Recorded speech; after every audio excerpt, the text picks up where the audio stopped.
Good afternoon. This is McKayla Singer with the grain recap for the week ending June 26th. Grain spent most of the week under pressure, but losses were fairly limited for corn and soybeans compared to wheat. Weather conditions continue to be a focal point across all three commodities. Favorable rainfall and moderate temperatures throughout much of the Corn Belt are supporting strong corn and bean crop conditions, while mostly dry weather has allowed the winter wheat harvest to move quickly, adding pressure to the wheat prices.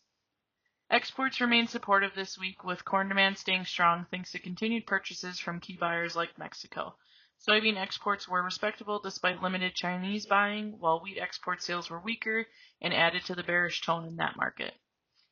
The USDA's weekly crop progress report showed 68% of the corn crop rated good to excellent, which is unchanged from last week and better than many years historically. Corn is also developing slightly ahead of average. Crop Progress had the good to excellent rating for soybeans at 66%, which is unchanged from last week and last year.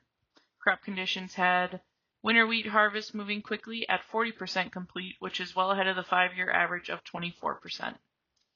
For Wisconsin specifically, the good to excellent rating is at 81% this year versus last year at 76% for corn, 79% this year versus 73% last year for beans, and 79% this year versus 75% last year for wheat. Looking ahead, all eyes will be on the USDA's quarterly grain stocks and acreage reports on June 30th, which are expected to provide fresh insight into old crop inventories and 2026 planted acreage.